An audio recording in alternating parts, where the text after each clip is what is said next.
Hello everybody, welcome back to the channel. My name is Repeat Ron, and today we're going to be going over all the weaknesses of the bosses in Killing Floor 2. There is some weaknesses that overlap with one another, but there is specific weaknesses to each boss as well. So we're going to be going through that, and first off I would like to cover all of the weaknesses of the bosses that are in common. So every single boss in this game will take 2 times extra damage from the secondary fire from the arc generator. They also all take 50% bonus damage from the primary fire of the arc generator. This is one thing that's in common with all of the bosses. All of the bosses also take neutral damage from EMP attacks, bleeding, shells, and freezing. So any weapon that attacks with any of those, it applies the same to all the bosses, whether you're fighting Hans, the Matriarch, the Patriarch, Abomination, any of them, it works all the same. As well as there's another common weapon that kind of shows up in all of them, which is a very bizarre one, because the values seem to stay the same except for with Hans. For whatever reason, this is with the HRG Vampire. The Vampire will do 30% reduced damage with its blood-sucking ability on any of the bosses. It will also do 60% reduced damage with the Blood Ball on all the bosses. And on all the bosses except for Hans, at least that's listed, it will do 70% reduced damage with the Crystal Spike. It's not listed for Hans, so I'm not sure if it's the same 70% or if Hans just takes regular damage from it, like you would be doing the full amount of damage from it. If so, then the Blood Spike is pretty good against Hans. If not, then it's not as good. So we're just going to be going across each of the values. I'll just be saying how much of a reduction they are for each weapon type and giving a little bit of an example of them. So Hans takes 20% reduced damage from piercing attacks. He takes neutral damage from slashing and bludgeoning attacks.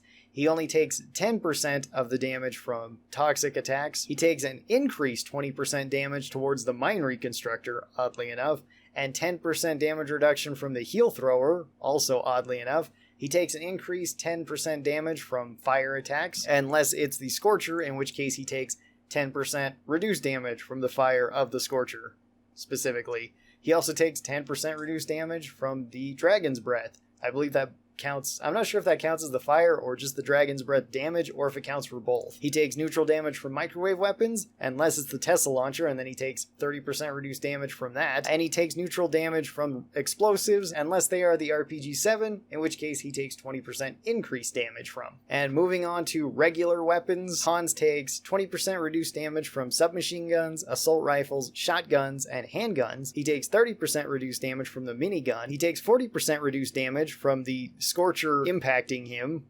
oddly enough, and he takes 10% reduced damage from rifles, and specifically the railgun too. I'm not sure why it still says 10% reduced damage from the railgun, because that's also considered a rifle, but those are all Hans's resistances and weaknesses.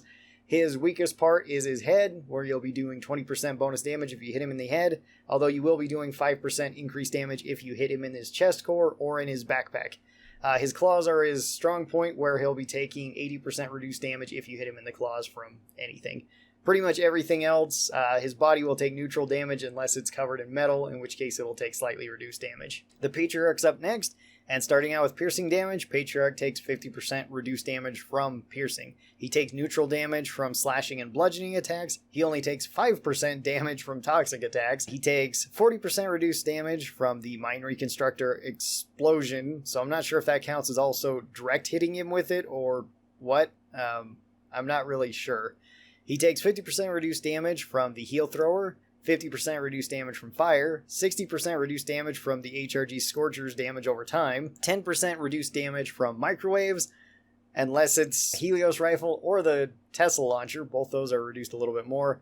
He takes 20% reduced damage from the Helios Rifle, 40% reduced damage from the Tesla launcher, 60% reduced damage from explosives, 50% damage reduction towards submachine guns, assault rifles, and handguns, as well as rifles, 35% damage reduction from the minigun, and then 60% damage reduction from shotguns and from the HRG Scorcher's impact. If you hit him in his right arm, he'll take 30% increased damage. If you hit him in his chest tentacle, he'll take 50% bonus damage.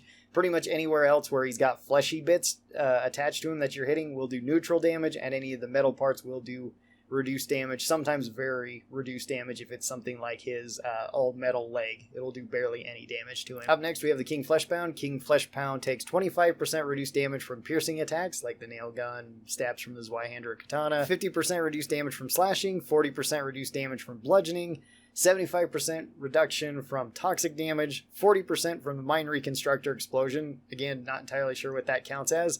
40% reduction from the HRG Heal Thrower, 70% reduced damage from fire, 60% reduced damage from the HRG Scorcher's Fire, though, 10% reduced damage from microwaves, unless it's the Tesla Launcher, and then it's 30% reduced damage from the Tesla Launcher, 20% reduced damage from explosives, 50% damage from assault rifles and submachine guns, 40% reduced damage from the minigun and from the Scorcher Impact, and then 25% damage reduction from shotguns, handguns, and rifles. So the King Fleshpound is the more well-rounded, I guess, boss when it comes to damage reduction. I guess that makes sense because his weak points are the most obvious, where if you hit him in the head or his chest plate, he'll take 10% increased damage from that. Everywhere else, except for his arms, he'll take neutral damage. His arms will take 80% reduction in damage. So try not to shoot him in the arms, try to shoot him in the head or the chest, or anywhere else, and you'll do generally okay against him. The Abomination is up next, and he's kind of a strange one because his damages switch a little bit between whether he has armor on or not.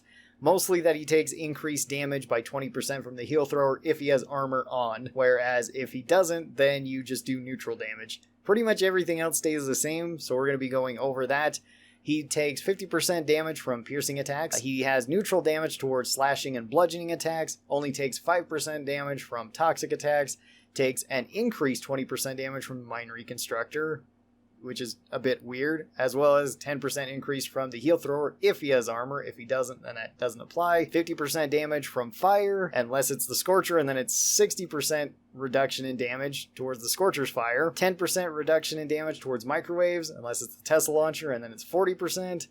60% from explosives, 50% from submachine guns, assault rifles, handguns, and rifles. 40% damage reduction from the minigun, and then 60% damage reduction from the HRG Scorcher's Impact and shotguns. So the Abomination has a lot of resistances towards pretty much everything. There's only a few weapons, and they're kind of oddly specific weapons that do bonus damage, and usually not the ones you want to be using specifically against him. However, the Abomination has the most weak points that are easy to hit. He takes 20% increased damage to any of his parts that are exposed. So his head, his torso, or his back will all take 20% bonus damage. Only his feet and his hands will take neutral damage, and his axes will take 80% reduced damage. They're pretty easy to avoid. And then last up, we have the Matriarch.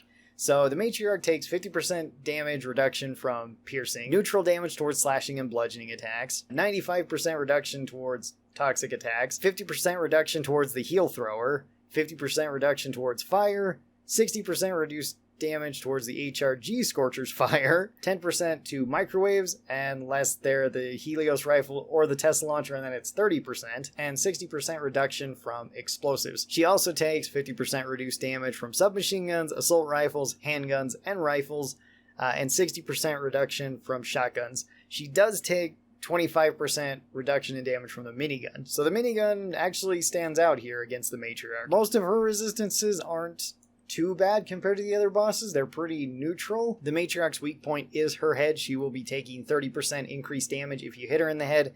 She'll also take 30% increase in damage from her claw that she tries to shoot out and grab you. So if you shoot that, very similar to the Patriarch's grab, you can deal extra damage. Almost everywhere else she takes reduced damage from. So those are all the weaknesses of all the bosses, all the resistances, and all of the weapons that are strong against them. The Arc Generator really stands out here because double damage towards all bosses is the best multiplier. It's the only weapon that has that, and it's only on the secondary fire. The secondary fire can be kind of hard to hit, especially if bosses are running away from you. But if they're running towards you, it's pretty good, and it can apply the EMP effect to them, which can kind of sedate them so they're not freaking out as much. They're not trying to use their abilities as much, and they're mostly just trying to come right at you. So that'll do it for this video. Hopefully you guys enjoyed it. If you guys did and you would like to see more of this stuff, be sure that you get subscribed. That way you get notifications whenever I post any of these videos. Thank you guys so very much for watching this. I really do appreciate it. Special thanks to all the supporters of this channel. This will be updated at the end of the month. If you would like to be on this list, you can by joining the YouTube membership program or joining my Patreon. Either way will net you a spot on this list. Thanks everybody who does that. I really do appreciate it. It really does help out the channel, and I will talk to all of you guys next time. Till then, stay cool, and bye!